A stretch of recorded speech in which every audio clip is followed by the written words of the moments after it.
hoje é a primeira mensagem da última série do ano. Então, só para refrescar aí sua memória, esse foi o ano do cuidado. A ideia, a temática do cuidado esteve presente desde janeiro. Janeiro foi cuidando uns dos outros.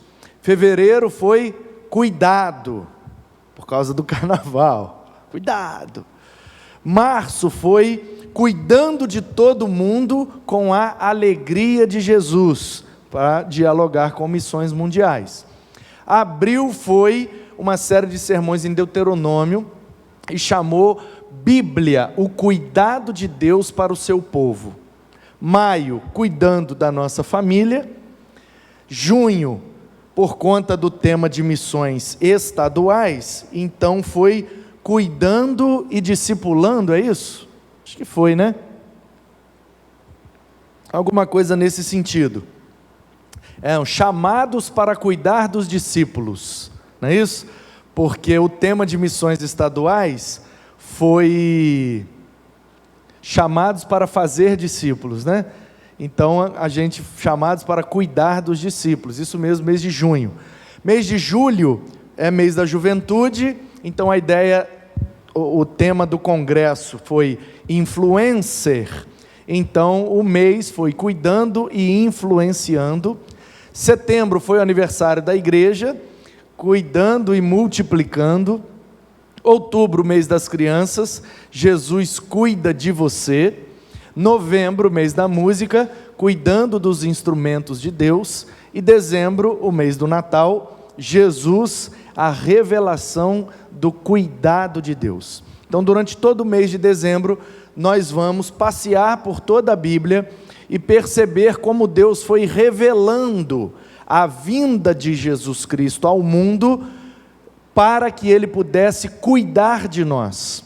Porque, afinal de contas, Ele nos criou e nos criou para a eternidade. Então Ele precisava cuidar para que nós tivéssemos a vida eterna que Ele preparou para nós. E nós só temos vida eterna em Cristo. Então, em todo o Antigo Testamento, Ele revela a promessa de que Jesus Cristo viria, e todos os que morreram crendo nessa promessa, creram em Cristo, alcançaram a vida eterna. E o Novo Testamento para frente até os nossos dias, então nós temos as Escrituras que revelam que Jesus Cristo já veio e tudo o que Ele fez. Então, como é que funciona a salvação para quem está antes de Cristo? Quem está antes de Cristo foi salvo pela fé naquilo que Cristo faria. E quem está depois de Cristo é salvo pela fé naquilo que Cristo fez.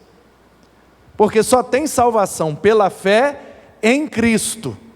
Então, quem está antes de Cristo, existem várias promessas que revelam a vinda de Cristo, como a salvação é pela graça de Deus, ninguém merece, mediante a nossa fé em Jesus, quando Deus começou a revelar a vinda de Cristo, e isso aconteceu bem no início mesmo. Ele criou todas as coisas, criou o homem e deu uma única lei: olha, daquela fruta ali não pode comer. Tem um jardim enorme, tem tudo quanto é fruta aí, ó. Você pode ficar à vontade. Daquela ali, não. Se comer, morrerá. Então, às vezes a gente acha que é difícil obedecer a Deus, porque Deus exige da gente muitas coisas, muita regra, muita coisa que não pode. Não, queridos. No início da história da humanidade, o Adão e Eva não conseguiram obedecer a um único mandamento, que era não comer daquela árvore, do conhecimento do bem e do mal. Então, assim que eles comem, isso está registrado no capítulo 3, então há um juízo sobre a vida deles. Como Deus é juiz, então Ele tem o direito de julgar. E Ele julgou a decisão de Adão e Eva. Olha, eu não disse que não podia? Disse. E vocês comeram. Então quebraram a lei, quebraram o mandamento, desobedeceram, pecaram. O salário do pecado é a morte. Então, vocês vão morrer. E morte significa literalmente separação. Então eles foram separados de Deus, colocados para fora do jardim, e agora vocês estão por conta própria. Como disse Agostinho, e depois repetiu Lutero, a pior coisa que pode me acontecer é que Deus me deixe por minha própria conta. A pior coisa que pode me acontecer é que Deus me deixe por minha própria conta. Já pensou nisso? Se Deus falar, então, ok, não vou interferir mais em nada, fica à vontade, está por sua conta. E aí o Agostinho e o Lutero diziam, isso é a pior coisa que pode acontecer com uma pessoa. Então foi isso que aconteceu com Adão e Eva. Eles ficaram por conta própria, mas não ficaram desamparados de uma promessa, de uma revelação. Assim que eles pecaram, Deus então buscou um diálogo com eles e deu uma promessa, para que se eles crescem naquela promessa, não que eles voltariam ao estado de antes, já era, pecou, já era, está fora do jardim, mas eles poderiam garantir a vida eterna.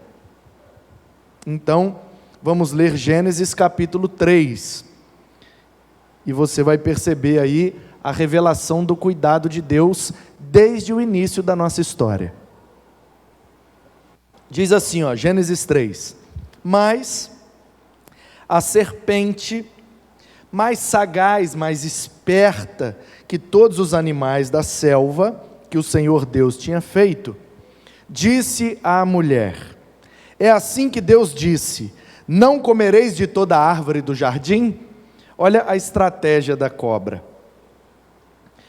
Deus falou para não comer de uma só, e a cobra aqui, né, representando ou possuída pelo diabo,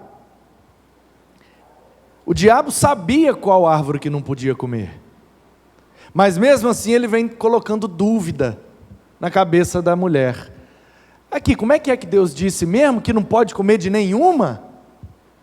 Aí a Eva respondeu, não é que não pode de nenhuma, do fruto das árvores do jardim podemos comer, mas do fruto da árvore que está no meio do jardim, disse Deus, dele não comereis, nem tocareis, para que não morrais. Então percebe como a Eva sabia exatamente o que não podia fazer? E não é que assim mesmo ela fez? Esse é o nosso drama, irmãos. Esse é o nosso drama desde o início. A gente sabe o que não pode, a gente concorda que não pode, a gente está consciente de que não pode, mas quando vê, fez. A gente sabe que vai fazer mal, a gente concorda que vai fazer mal, a gente está consciente de que vai fazer mal, mas quando vê, já fez. E olha que nós ainda temos um agravante, porque Eva não foi concebida em pecado, tanto Adão quanto Eva foram criados original e individualmente por Deus. Deus os criou com sua própria mão, e aí após eles cometerem o pecado, eles geram 2 filhos, capítulo 4, os 2 irmãos, Caim e Abel. E aí olha que interessante, eles cometeram um pecado no capítulo 3, qual é a cena do próximo capítulo? Um irmão matando o outro na facada por inveja. Então, a partir de Gênesis 3, ninguém mais nasce sem uma natureza pecaminosa, sem uma tendência natural ao pecado. Daqui para frente, é ladeira abaixo.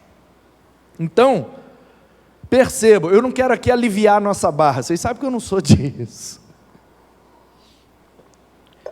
Mas é fato que Eva não tinha natureza pecaminosa. Aqui ela não tinha cometido nenhum pecado ainda. Ela estava completamente santa, pura, perfeita diante de Deus. E ainda assim, sabendo que não podia, ela comeu. Então imagine nós, que já nascemos com a natureza pecaminosa, e estamos bem distante do Éden, ou seja, a imago Dei, a imagem de Deus presente nesse primeiro casal, a ideia é que ela vai se dissipando ao longo do tempo, como a energia residual, Deus investiu nesse primeiro casal, mas com o passar do tempo vai se dissipando e vai cada vez mais ficando pueril. Então, a dinâmica do pecado nas nossas vidas, ela segue esse mesmo padrão até hoje. Como é que funciona? Funciona com o diabo colocando dúvidas na nossa cabeça. Mas será que não pode? Mas não pode por quê? Que nada, não vai dar nada não, tem nada a ver não. E aí a gente começa, porque a dinâmica do pecado é essa.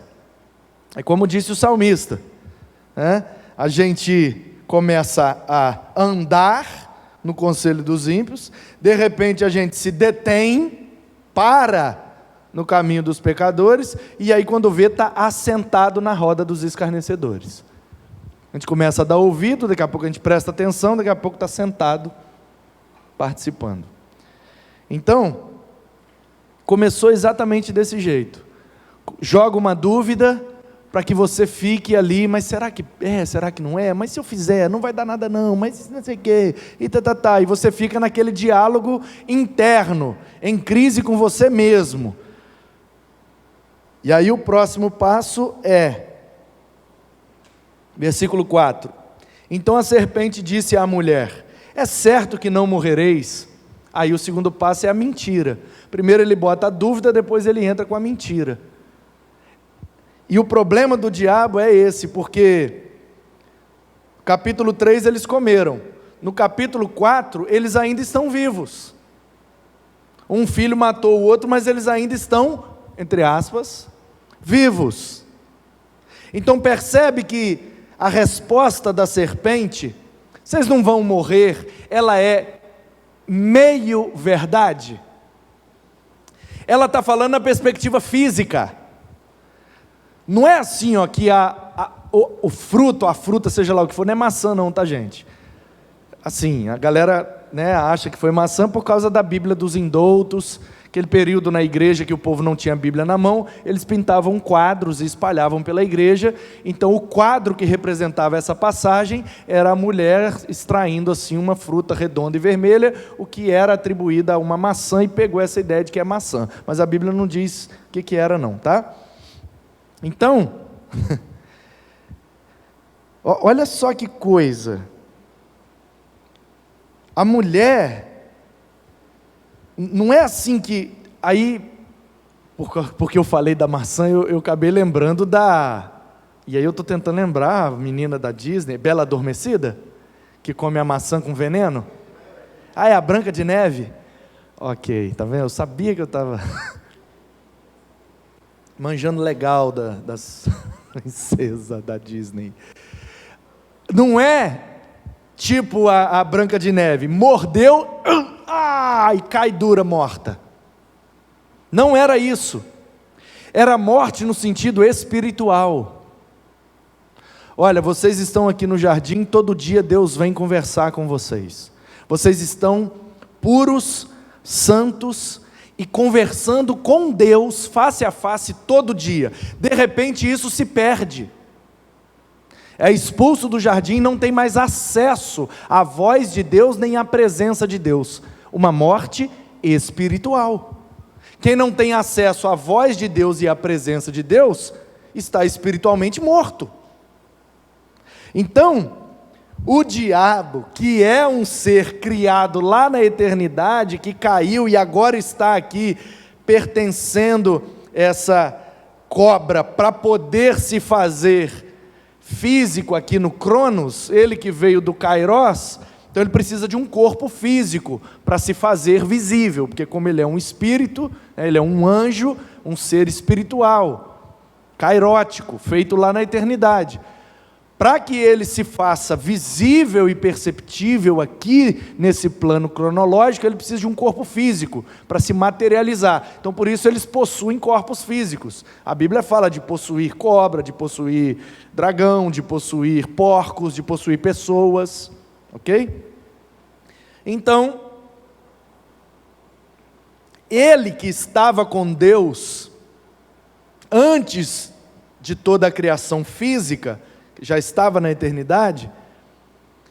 E aí qual é o momento da queda de Satanás? Isso não é uma questão fechada na teologia, se ele caiu antes de Gênesis 1:1, se ele caiu entre Gênesis 1:1 e 1:2, porque aí a terra estava sem forma e vazia, e de repente vem um caos, né? Ou se ele caiu aqui, nesse momento. Não é um consenso, mas essas possibilidades. O fato é que ele foi criado na eternidade, foi precipitado para a terra, sofrendo o juízo por conta do pecado que cometeu, e aliciou, segundo a simbologia do Apocalipse, a terça parte, e nas palavras também de Jesus, né? A cauda do dragão é a terça parte dos anjos que estavam no céu, 1/3 dos anjos. Então, ele habitou, e lá não tem tempo, né? Aqui tem tempo, mas lá não tem. E a gente é tentado a entender a eternidade como se fosse um tempo que não acaba. Não, é que não existe tempo. Então ele estava na eternidade, na presença de Deus, sendo um querubim da área da adoração. Então ele sabe o que acontece lá, ele conhece verdades espirituais e eternas. Ele sabe que quando Deus disse que morreria, não era fisicamente, imediatamente. Porque morreram. Demorou, mas morreu.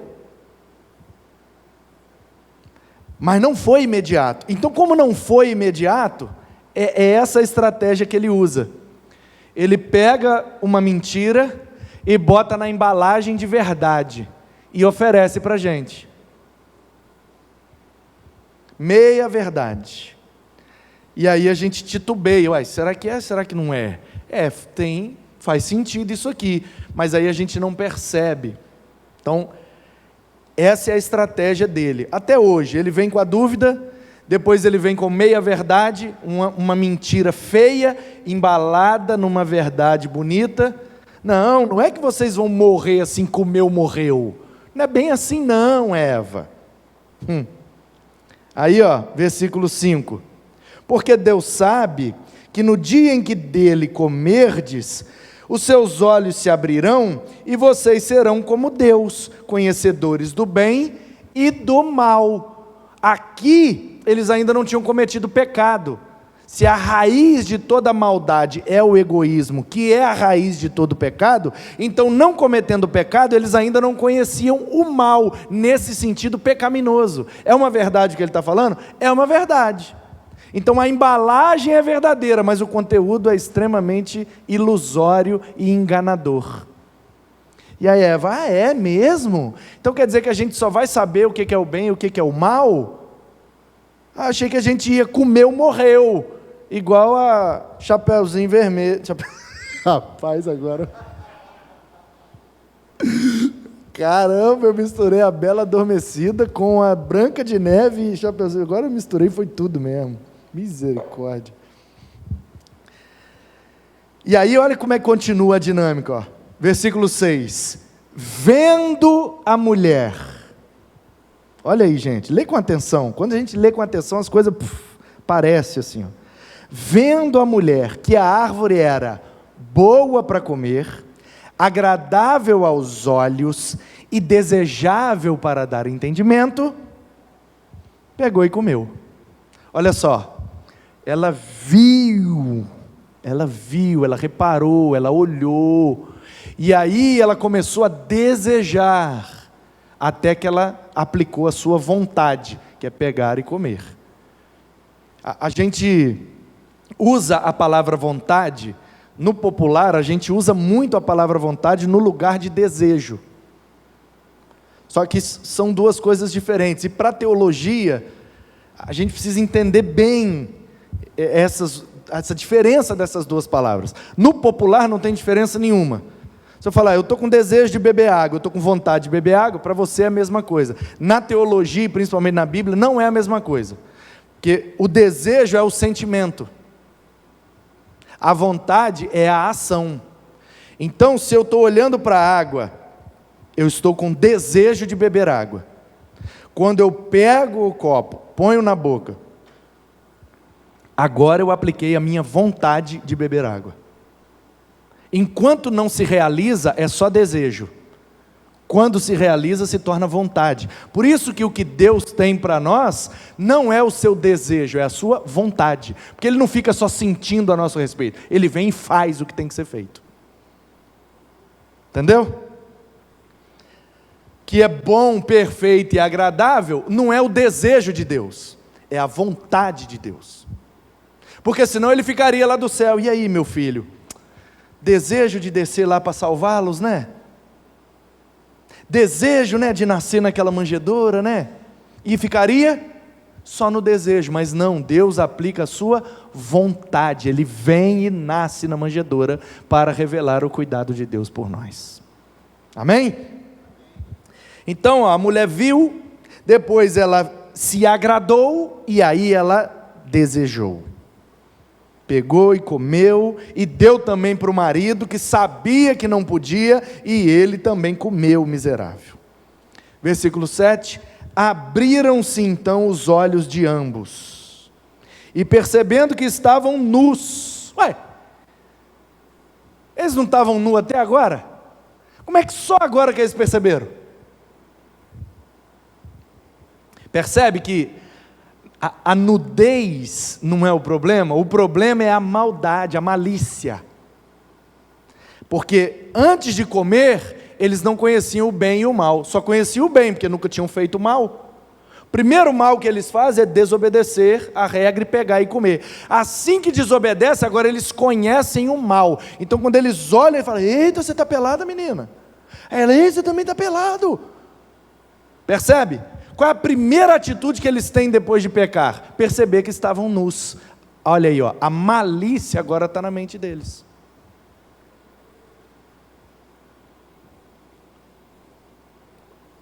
Então, veja bem, percebendo que estavam nus,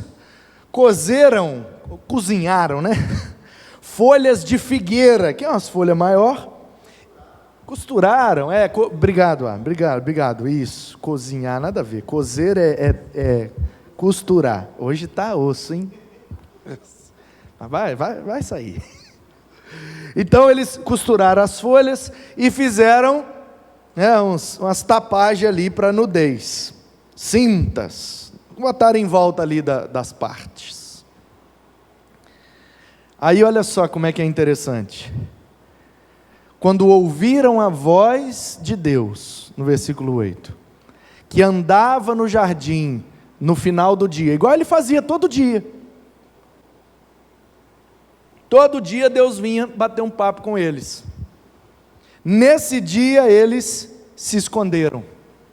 Esconderam-se da presença do Senhor, o homem e sua mulher, por entre as árvores do jardim, como se alguém pudesse conseguir se esconder de Deus. Então percebe? Eles ainda não tinham maldade, não conheciam o mal. Agora que conhecem, estão nus. Como é que a gente resolve o problema da nossa nudez? Pega umas folhas de figueira aí, vamos tampar. Vê se uma folha de figueira é o objeto mais propício, é o tipo de tapagem mais propícia para a gente ficar coberto. Uma folha, uma fibra vegetal, que se rasga facilmente. Aquilo não dura um dia. E aí como que Deus resolve o problema? E aqui começa a mensagem de fato, porque é aqui que começa a revelar Jesus nas Escrituras. E chamou o Senhor Deus ao homem e lhe perguntou, onde é que você está? E ele respondeu, eu ouvi tua voz no jardim, porque eu estava pelado, eu fiquei com medo e me escondi. 11. Aí Deus perguntou: mas quem disse que você está pelado? Eu não venho aqui todo dia, a gente não troca ideia e você não está pelado desde o primeiro dia? Por que só agora você percebeu que você está pelado? Adão, você comeu, né? Aí começa aqui agora o jogo de transferência da responsabilidade. Adão, você comeu, Adão? No 12, ó. Aí ele disse: não foi eu não, foi a mulher que você me deu. Adão. Deus fala: e aí, Adão, você comeu, né? Como é que você sabe que você está pelado? Se você sabe que está pelado é porque a malícia já entrou na sua mente. E só entrou porque você pecou, então comeu, né? Não, não foi eu não, foi a mulher que você me deu. Foi ela que comeu. Pois ela me deu, eu comi, mas foi ela. Aí Deus: e aí, menina, você comeu, né? Aí ela: eu? Eu não, foi a cobra que me deu. Aí Deus: e aí, cobra? Aí a cobra olhou para o lado, não tinha mais ninguém para culpar. Aí ela falou: então foi eu mesmo. E aí, olha que interessante. O Adão transferiu para Eva, Eva transferiu para a cobra. Quem sofreu o juízo? Os três. Os três foram colocados para fora. E Deus estabelece o juízo. Então o Senhor Deus disse à serpente, no 14: por que você fez isso? Aí agora vem o juízo da cobra, ó. Maldita és entre todos os animais domésticos, e o és entre todos os animais da selva. Rastejarás sobre o teu ventre e comerás pó todos os dias da sua vida. E aqui, claro que de maneira alegórica, metafórica, simbólica, mas vale a menção.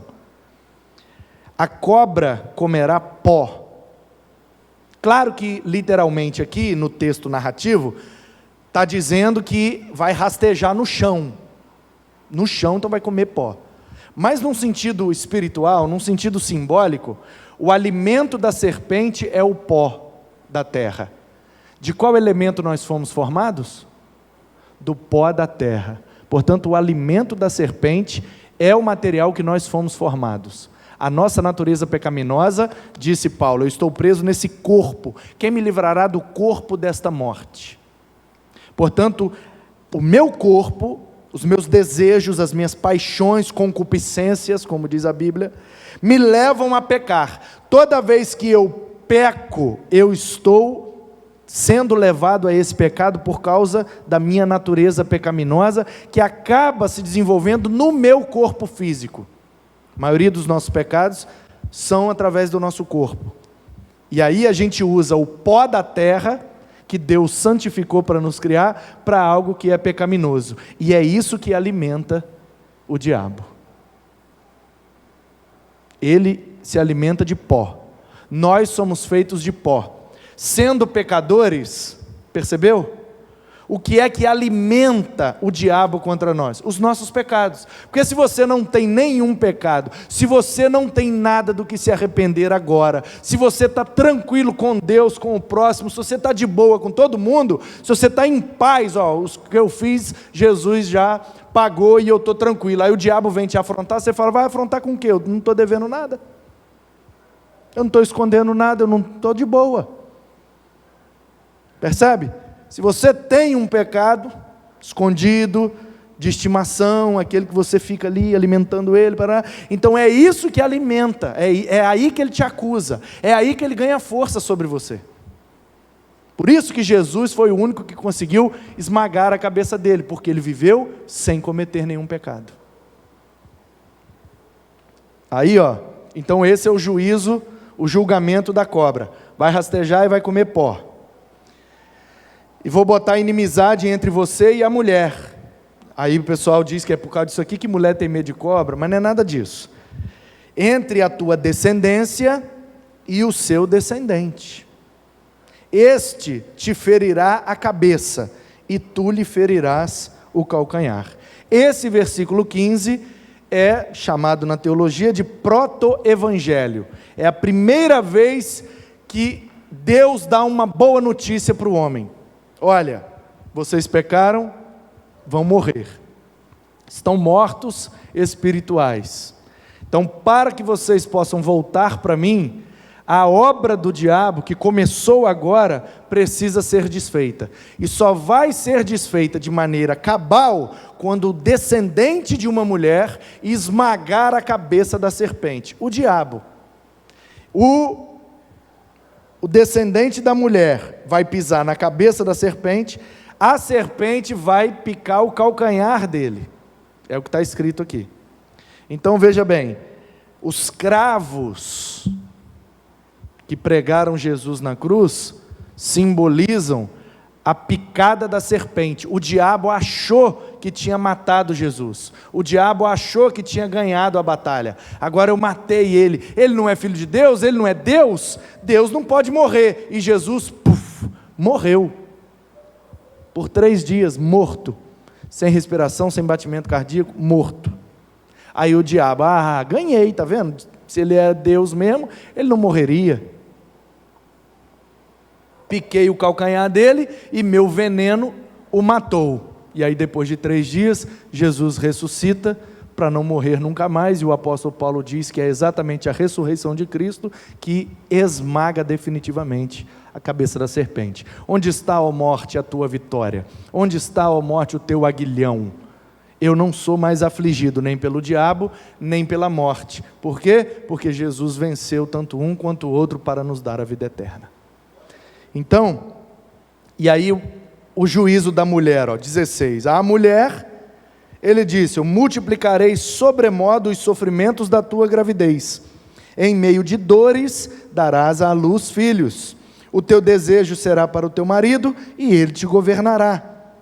Então, para a mulher fazer você sentir uma dor todo mês, ou você sente dor de cólica, ou você sente dor de parto. Você escolhe a dor, mas dor vai ter todo mês. E o marido vai governar sobre você. O homem vai ter uma aptidão maior para o governo, aqui nesse tempo e nesse contexto. Ao Adão disse: visto que atendeste à voz de tua mulher e comeste da árvore que eu te ordenei para não comer, maldita é a terra por tua causa. Em fadigas obterás dela o sustento durante os dias de tua vida. Ela produzirá também cardos e abrolhos, e tu comerás a erva do campo. No suor do seu rosto comerás o teu pão, até que tornes a terra, pois dela foi formado. Tu és pó, e ao pó tornará. Então o juízo é: cobra, você vai rastejar e comer pó o resto da vida. Mulher, você vai sentir dor o resto da vida. E homem, você vai trabalhar o resto da vida para sobreviver.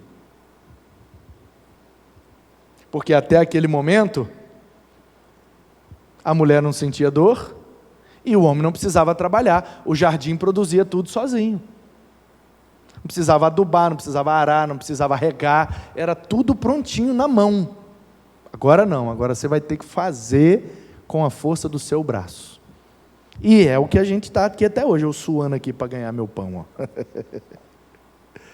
Entenderam? Quem entendeu, diz amém. Então, esse versículo 15 é o início dessa série. Então, o que é que a gente vai fazer no mês de dezembro? Vamos passear por toda a Bíblia, percebendo como Deus vai revelando Jesus. Então 20, e deu o homem o nome de Eva, a sua mulher, por ser a mãe de todos os seres humanos. 21, fez o Senhor Deus vestimenta de peles de um animal, para Adão e sua mulher, e os vestiu. Então disse o Senhor Deus: eis que o homem se tornou como um de nós, conhecedor do bem e do mal, e assim que não estenda a mão e tome também da árvore da vida, e coma e vive eternamente. Então o último dos juízos foi: agora você vai morrer fisicamente também. Não tem mais acesso à árvore da vida. A árvore da vida, quanto come, se mantém vivo. Então a árvore produziria fruto eternamente, tendo acesso à árvore da vida, vive eternamente.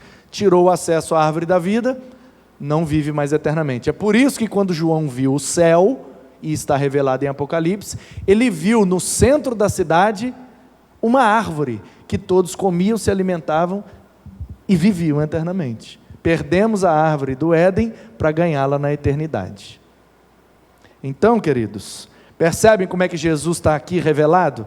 Jesus é o descendente da mulher que vai esmagar a cabeça da serpente. Jesus é o animal que foi sacrificado para cobrir a nudez deles. Eles fizeram de vegetal, de folha de figueira, que é muito frágil. Ou seja, o que é que está revelado aqui? Isso é bonito, presta atenção.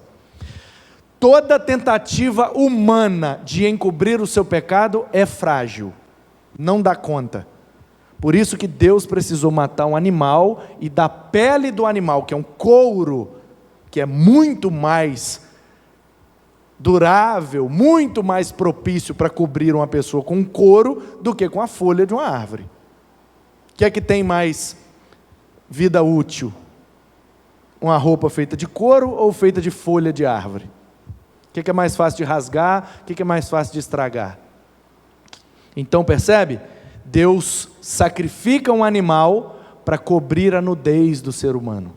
Isso também aponta para Cristo, porque Ele é o Cordeiro de Deus que tira o pecado do mundo. Ou seja, com o sacrifício dele, o sangue dele é aspergido sobre nós, e isso nos cobre de todo o pecado. Toda tentativa humana de resolver o seu pecado é em vão.